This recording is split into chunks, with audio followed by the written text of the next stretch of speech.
तो पहुंच गए आप कक्षा 12 में। जो चैप्टर आपका दूसरा है विलियन, उसमें मैंने बहुत सारी चीज़ें आपको करा दी गई है, जिसमें कि आपके मोल अंश और बहुत सारी चीज़ें नोट्स बनवा देते वर्कले हार्टली विधि। अब हम क्या करेंगे कि क्वेश्चन आंसर जो है, अभ्यास जो है, जो परीक्षा में बहुत महत्वपूर्ण है, वह हम कराएंगे। तो बड़े ध्यान से इस वीडियोज़ को देखिएगा, ठीक है। ओके, अभ्यास प्रारंभ करते हैं। चलिए, तो इसमें क्या होता है कि 1 बिलियन का परासरण दाब, ठीक है, 3.2 ATM दे रखा है, एटमॉस्फेयर यानी वायुमंडलीय दाब, जिसके प्रति लीटर में 20 डिग्री सेल्सियस पर 45 ग्राम क्या है आपका सुक्रोज घुला है, ठीक है। नियतांक आर के मान की गणना कीजिए, और यहाँ सुक्रोज का अणुभार दे रखा है 342। बात ये कि हल करते समय हमें देखना है कि क्या क्या चीज़ दिया है, पढ़ते जाएंगे, लिखते जाएंगे, ठीक है। जैसे मैंने पढ़ा यहाँ पे कि बिलियन का परासरण दाब दे रखा है, तो परासरण दाब जिसे हम पाई से प्रदर्शित करते हैं वो दे रखा है 3.2 ATM, यानी कि वायुमंडलीय दाब दे रखा है।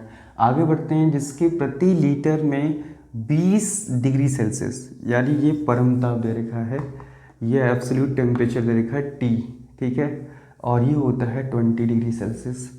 तो इसे हम डिग्री सेल्सियस को हम क्या करेंगे, चेंज कर लेंगे, बदल लेंगे, यानी 273 इसमें जोड़ेंगे, तब ये क्या होता है, परमताप के बराबर होगा। यानी आपका कितना हो जाएगा, यहाँ 3 हो जाएगा 9, और ये आपका 293 हो जाएगा केल्विन में। इतनी बात समझ में आ गई होगी, ठीक है। अब बात ये है कि ये आ गया, ठीक है। अब आता है सुक्रोज का भार। यहाँ पे आगे पढ़ते हैं तो लिखा हुआ 20 डिग्री सेल्सियस पर 45 ग्राम सुक्रोज दे रखा है। सुक्रोज जिसे हम चीनी कहते हैं, इसका C12H22O11 इसका सूत्र होता है, फॉर्मूला होता है, और इसका भार दे रखा है, अणुभार, इसी का अणुभार दे रखा है 342, ठीक है। तो ये हो गया। अब हम बात करते हैं, सुक्रोज का भार दे रखा है 45, ये भार दे रखा है, ठीक है, यहाँ पे दे रखा है। अगर नियतांक आर की बात की जाए, नियतांक आर होता है, इसे हमें निकालना है, ठीक है। इसके बाद क्या होता है, इसका सूत्र जो होता है, ध्यान रखिएगा, परासरण दाब जिसे पाई कहते हैं, वो बराबर होता है CRT। क्या होता है, CRT, मतलब CRT क्या होता है, C मीन्स क्या होता है, मोलर सांद्रण, ठीक है। किसका, विलयन का मोलन साधन दे होता है, और R4 होता है नियतांक, ठीक है। इसे S को भी लिख सकते हैं, क्योंकि ये इसके बराबर होता है, क्योंकि ये इसका जो मान होता है गैस नियतांक है, आपको दिख रहा होगा कि गैस नियतांक गैस नियतांक जो होता है R जिसे कहते हैं, ये इसका मान जो होता है विलयन का जो मान होता है, जो विलयन का नियतांक का मान होता है, वो भी R के ही बराबर होता है। इस तरीके से T दे रखा है, हमें R निकालना है, ठीक है। तो इस प्रकार से हम पहले C निकाल लेते हैं, ठीक है। C बराबर होता है मोलस, विलयन की मोलस सांद्रता बराबर होता है C बराबर भार बट्टे अणुभार। भार यहाँ पे दे रखा है, विलय का भार 45 दे रखा है, ठीक है, और अणुभार की बात की जाए 342 दे रखा है, ठीक है। अब इसे हम भाग कर लेंगे, ठीक है, या भाग कर लेंगे बेटर रहेगा। तो यह आपका भाग करने पे कितना होगा, यहाँ पे जब भाग करेंगे तो जो है, मैं इसको डायरेक्टली कर देता हूँ, 0.313 और 15 होगा, ठीक है। इतना मान हो गया, इसका C का मान हो गया, ठीक है। अब बात आती है, आगे बढ़ते हैं।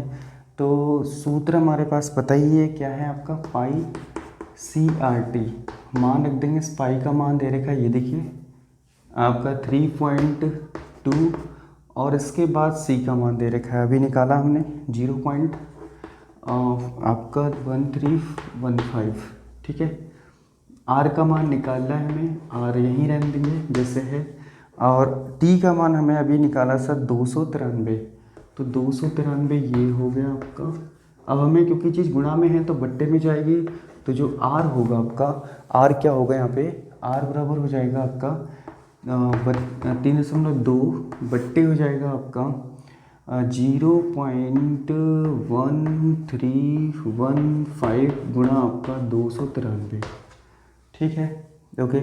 अब बात यह है कि इसको हम हल करेंगे, तो यहाँ पे मैं 4 स्थान तक इसको लगाता हूँ, पॉइंट को हम ऐसे काट देंगे, और ये पॉइंट आपका ऊपर नीचे बराबर हो जाएगा, तो ठीक है। 32,000 बट्टे हो जाएगा 1315 293। इतनी बात समझ में आ गया क्यों, ठीक है। अब क्या करते हैं, 5 से इसको काट लेते हैं, ऊपर नीचे काट लेंगे, ठीक रहेगा।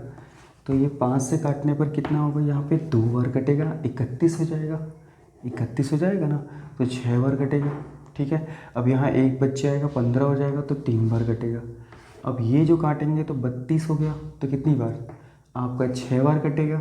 फिर यहाँ बचा आपका 2, तो 4 बार कट गया। अब ये 2 जीरो 6400, यानी आपका 6400 बट्टे हो जाएगा 263 गुणा हो जाएगा 293।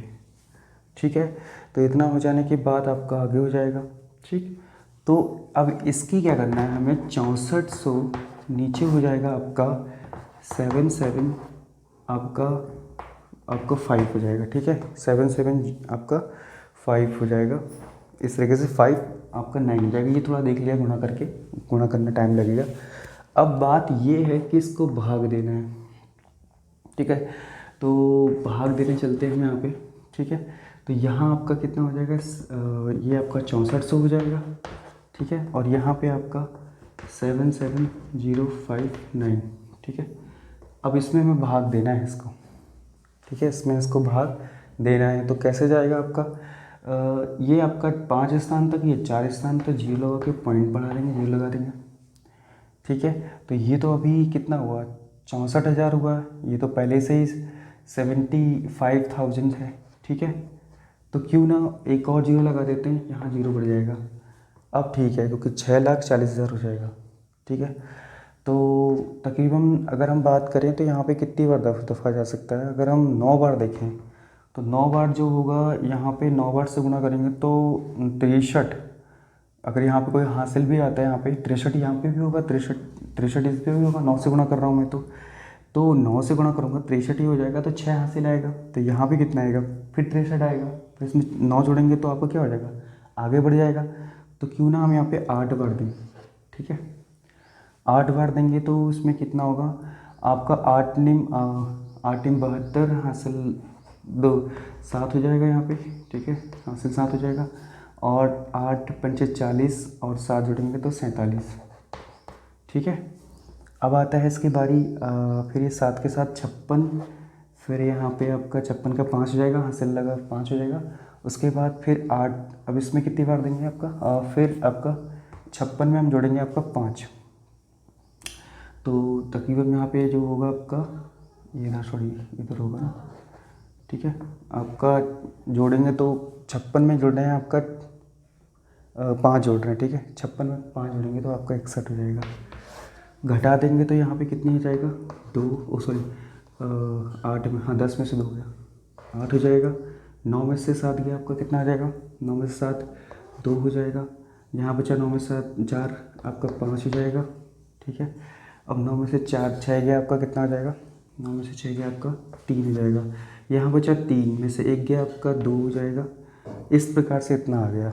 ठीक है, इतना आने के बाद अब आप देख सकते हैं यहाँ पे 23 है, 23 है तो कितनी बढ़ जाएगा, तो अगर हम इसमें भाग दें यानी 23,000 सॉरी इकाई दहाई सैकड़ा हज़ार 10,000, तो ये आपका 23,000। अब ये करीब तकरीबन 3 के करीब में जाएगा। तो यहाँ पे आप जब इसे हल करेंगे 0.8 आपका इतना आ जाएगा। ठीक है, क्या आएगा आपका, इसमें आपका मात्रक हो जाएगा लीटर, यहाँ लिख देता हूँ मात्रक लीटर, LI लीटर, एटमॉस्फेयर यानी कि हो जाएगा पर केल्विन पर मोल। ठीक है, इसका मात्रक हो जाएगा, ये आपका R निकल के आ गया R, या इसको हम S भी लिख सकते हैं। एक दूसरा क्वेश्चन, एक प्रोटीन के 200 सेंटीमीटर क्यूब, घन क्यूब उसका सेंटीमीटर क्यूब, जलीय विलयन में 1.26 ग्राम प्रोटीन है। ठीक है, 300 केल्विन पर इस विलयन का पराशण दाब 2.57 गुणा 10⁻³ वायुमंडल पाया गया। प्रोटीन के मोलर द्रव्यमान का परिकलन कीजिए। तो सवाल पढ़ते ही लिखना शुरू करेंगे, एक प्रोटीन के 200 सेंटीमीटर क्यूब जलीय विलयन, यानी क्या दे रखा है, प्रोटीन विलयन का आयतन दे रखा है। प्रोटीन विलयन का आयतन जिसे V से प्रदर्शित कर रहे हैं वो दे रखा है हमारा 200। ठीक है, 200 दे रखा है। अब 200 सेंटीमीटर क्यूब है तो इसको हम लीटर में चेंज करने के लिए 1000 से भाग देंगे। ठीक है, 1000 से भाग देंगे तो आपका जो है यहाँ पे 1000 से भाग देते हैं, ऐसे लेते हैं, ठीक है। 1000 से जब भाग देंगे 2 जीरो से तो कट जाएगा, तो आपका आंसर आ जाएगा 0.2 हो जाएगा, ठीक है। तो ये आपका लीटर में चेंज हो गया। इतनी बात समझ आ गई होगी। अब आता है इसके यहाँ पे लिख लेंगे इसका। अब आगे बढ़ते हैं। तो इसमें क्या दे रखा है, जलीय विलयन में 1.26 ग्राम प्रोटीन है, यानी प्रोटीन यानी जो विलय है का द्रव्यमान दे रखा है, वेट दे रखा है इसको। तो आपका इसमें कितना हो जाएगा, ठीक है, वो हो जाएगा आपका 1.26 ग्राम हो जाएगा, ठीक है। ओके, अब आगे बढ़ते हैं। 300 केल्विन ताप पर, जो मैंने परम ताप बताया था, इसमें बदलने की आवश्यकता नहीं है, 300 पहले दे रखा है। बढ़िया, समझ में आ गया। पर इस विलयन का परासरण दाब दे रखा है, तो परासरण दाब जो है प्रोटीन विलयन का जो परासरण दाब होगा और जिसे पाई से प्रदर्शित करते हैं वो दे रखा है 2.57 दे रखा है। यहाँ दे रखा है गुणा 10⁻⁻3, ठीक है। तो ये ठीक है, बिल्कुल समझ आ गया होगा। ओके, तो ये हो गया। अब बात आती है नेक्स्ट, उसके बाद पाएगा, ठीक है। अब हमें ये करना है विलयन का स्थिरांक। विलयन का स्थिरांक जैसे हम अभी आर बताया था, पिछले क्वेश्चन में सॉल्व किया था, उसे आर भी कह सकते हैं, एस भी कह सकते हैं। तो दोनों का मान जो होता है 0.08 आपका 3 होता है, ठीक है। आपका लीटर वायुमंडल लीटर और पर मोल पर आपका केल्विन होता है, ठीक है। ये तो मान इसका होता है विलयन का स्थिरांक का, एस का, ये दिया होता है सवाल में, ठीक है। मोलर द्रव्यमान जो है इसे ही निकालना है ना, मोलर द्रव्यमान निकालना है। तो सूत्र होता है मोलर द्रव्यमान का, m बराबर होता है W गुणा S गुणा T बट्टे पाई गुणा V, ठीक। अब क्या काम करना है, एक काम करना है कि मान रख लेते हैं। W का मान हमें पता है 1.26 गुणा, ठीक है, 1.26 गुणा S का मान दे रखा है, S का मान आपका यही है 0.083 और परम ताप 300 बट्टे हो जाएगा पाई का मान। पाई का मान हमारा 2.57 है गुणा V आयतन की बात कर लेते हैं 0.2, ठीक। ये पॉइंट से ये पॉइंट कैंसिल हो जाता है, ठीक है। अच्छा, ठीक है, ए पॉइंट से इतना हो गया कैंसिल। ओके, तो एक चीज़ और है कि हमने यहाँ पे इसका जो इधर, अच्छा 10⁻³ नहीं लिखा है इसका, मैं यहाँ लिख लेता हूँ 10⁻³ गुणा में ही है, कहीं लिख सकते हैं, ये लिखा नहीं था, ओके सॉरी। तो ये हो गया, पॉइंट से पॉइंट कट गया। अच्छा, ये 3 घात तक है ना इसकी, अगर बात की जाए देखो ऐसे होगा, हम निकाल रहे हैं m बराबर, ठीक है। तो ये क्या होता है आपका 126 हो गया, गुणा हो गया आपका 0.083, ठीक है, गुणा 300, ठीक है। अभी जो गुणा ले जाएंगे 10⁻, ये जो है प्लस में जाएगा, ये 10⁻³ प्लस में जाएगी, ऊपर जाएगी, तो यहाँ पे हो जाएगा आपका 257 गुणा आपका 0.2। इससे वाला ये वाला पॉइंट कैंसिल हो जाएगा, यानी अगर बात की जाए तो ये जो होगा आपको ऐसे लिख सकते हैं 126 गुणा आपका 83 गुणा 300 गुणा 10⁻³ था, और इसका जो आया है माइनस का तो होगा, ठीक है, बट्टे हो जाएगा आपका 257 गुणा आपका ये, ठीक है। तो इस तरीके से हो जाएगा। तो अब हम इसको हटा सकते हैं, ये कट गया, ठीक है। तो उसके बाद इसकी बारी है, तो 126 गुणा 83, ये इससे काट दीजिए, 1500 बार कट जाएगा, एक पॉइंट होगा ना, पॉइंट ऊपर जाएगा 3000 हो जाएगा, ठीक है। तो ये आपका कितना हो जाएगा, आपका इसमें कितना हो जाएगा 1500 बट्टे हो जाएगा 257, बात समझ आ गई, ठीक है। अब इसके बाद इसको हल कर लेते हैं, इनका गुणा कर लेते हैं। इनका गुणा कितना होगा 1045 हो जाएगा, इस तरीके से 1045 हो जाता है, 8 हो जाएगा, ठीक है। इसको गुणा कर लेंगे आप, और इसको गुणा करके आपको इससे भाग देना है, गुणा आपका 1500 257 का भाग देना इस वाले में, तो इसमें भाग देंगे तो इसमें कितना आएगा आपका 40। आपका इसका जो मान है मैं लिख देता हूँ उसको, ये आपका इतना हो जाएगा, गुणा करेंगे 1500 से गुणा, 1500 से गुणा करने के बाद जो होगा आपका मान हो जाएगा 610 आ जाएगा, और ये आपका 38, ठीक है, 0.9 कुछ इस तरीके से आ जाएगा। थोड़ा सा इसको सॉल्व करना होगा इस तरीके से, यहाँ गुणा करने में थोड़ा टाइम लगेगा तो मैंने इसको कर दिया जल्दी से, तो इसका आ जाएगा, ठीक है। तो ये आपका क्या हो जाएगा, आपका आंसर हो जाएगा। अब मात्रक भी तो जरूरी है, ग्राम पर मोल हो जाएगा, ठीक है, ये इसका आंसर हो जाएगा, ठीक है। सवाल को पहले पढ़ें ध्यान से, उसके बाद क्या काम करें, जो जो चीज़ दी हुई है, देखिए आपको मैं किसी भी उससे कह रहा हूँ कि जैसे कि आपको एक आसानी पड़े, जो चीज़ पहले दी है उसको लिखते चले गए, हल करते चले, हल तभी होगा, ठीक है। अब उसके बाद जो चीज़ सूत्र है लगाना है वो लगा दिया हमने, लास्ट टाइम में यहाँ तक कर दिया।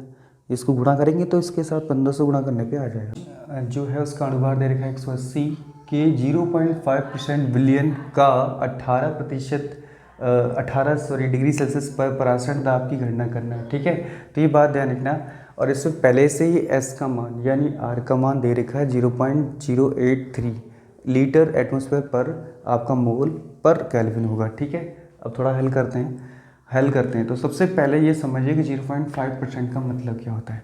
ग्लूकोज के 0.5% विलियन का अर्थ ये होता है कि 100 ml विलियन में, सॉरी 1000 ml, क्योंकि लीटर में लेना, 1000 ml विलियन में ग्लूकोज की मात्रा बराबर हो जाती है 0.5।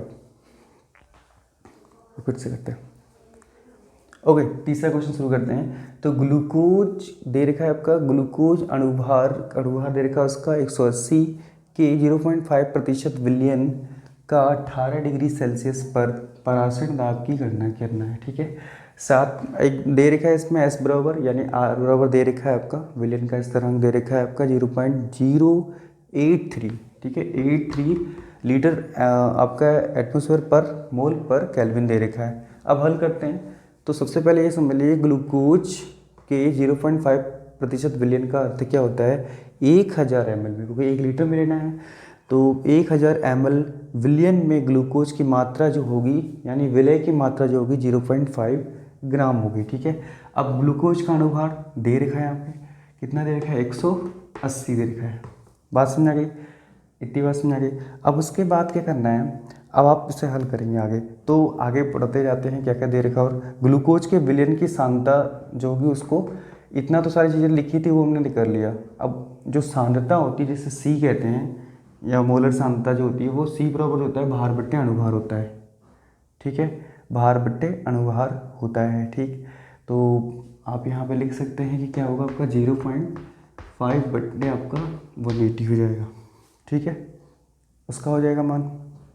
अब आते हैं इसके परम ताप की, 18 डिग्री सेल्सियस दे रखा है, तापमान तुरंत चेंज कर देंगे आपके केल्विन में, 273 जोड़ देंगे, ठीक है, 273 जोड़ेंगे तो कितना आ गया आपका 291 हो जाएगा, कितना होगा 291 आ जाएगा, ठीक है, आपका 291 आ गया, ठीक है। आगे बढ़ते हैं, परासरण दाब हमें निकालना है, पाई बराबर निकालना है, ठीक है, पाई बराबर निकालना है। पाई बराबर के लिए सूत्र क्या होता है, आपने पढ़ा था, सूत्र ये होता है आपका, ठीक है, परासरण दाब पाई बराबर होता है CRT, या इसको S भी लिख सकते हैं, SRT, CSRT, ये आपका CRT भी हो सकता है, ठीक है। हाँ, तो इसके बाद हम हल करते हैं, मान रखते हैं इसमें, तो इसमें C का मान रखते हैं, तो C का मान 0.5 दे रखा है 180, ठीक है, गुणा, ठीक है, गुणा आपका दे रखा है इसमें आपका R का मान दे रखा है, कितना दिया है 0.083 दे रखा है, T का मान 291 दे रखा है, ठीक है, 291 दे रखा है। सो बात कही कर लेते हैं कि जैसे ये पॉइंट आपके 3 स्थानीय हो गया, ठीक है, 3 स्थान दिए हो गया आपका, 3 स्थान, 4 स्थान पे ये है, ठीक है, 4 स्थान पे आपका हो जाएगा। तो 4 स्थान पे दे रखा है आपका, ठीक। तो 4 स्थान ये हो गए। तो आप क्या काम करेंगे कि इसको तो आप ऐसे भी लिख सकते हैं 5/180, ठीक है, गुणा हो जाएगा 83 गुणा 291, 291 हो जाएगा। ओके, 291 हो गया। उसके बाद क्या करेंगे, आपका गुणा 10 की घात मैंने -4 लिख दी, क्योंकि यहाँ पे एक स्थान पे था, ये 3 स्थान, ये तो 4 स्थान मान लिया जाए, ठीक है। तो 10 की घात 4 लिख दी माइनस में, वो भी ठीक है।